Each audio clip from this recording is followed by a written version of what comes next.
அனைவருக்கும் வணக்கம். தமிழகத்தில் உள்ள அனைத்து அரசு மருத்துவக் கல்லூரிகள், மருத்துவமனைகள், ஆரம்ப சுகாதார நிலையங்கள்ல பணிபுரியும் கடைநிலை ஊழியர்களுக்கு வரைக்கும் அவங்களுடைய பணி நேரம் ஷிஃப்ட் வைஸ் நிர்ணயித்து ஆணை தான் வெளியிட்டிருக்காங்க. அரசாணை வெளியிடப்பட்டிருக்கு.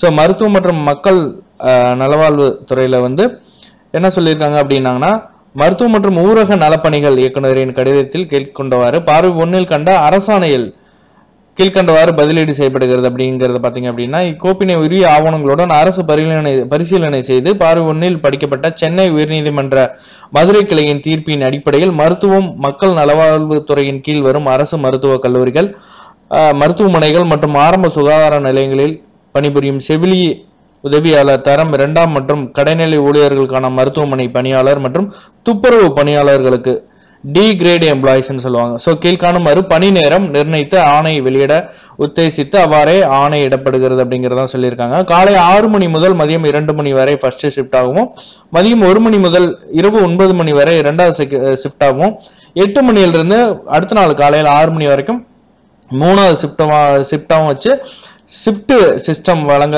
உத்தரவிடப்பட்டுள்ளது அப்படின்னு சொல்லியிருக்காங்க. மேலும் பணியில் உள்ள செவிலி உதவியாளர் தரம் 2 மற்றும் கடைநிலை ஊழியர்களான மருத்துவ பணியாளர்கள் மற்றும் துப்புரவு பணியாளர்களின் 50% பேர் முதல், அதாவது ஃபர்ஸ்ட் ஷிஃப்ட்லையும் 25% பேர் 2ஆம் ஷிஃப்ட்லையும் தேர்ட் ஷிஃப்ட்ல 25% பேர் பணியமர்த்தப்படுவார்கள் அப்படிங்கறதான் இந்த அரசாணையில சொல்லியிருக்காங்க.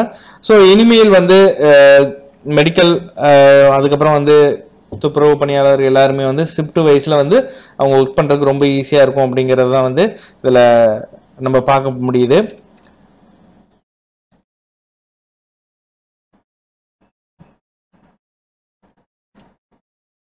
தேங்க்யூ.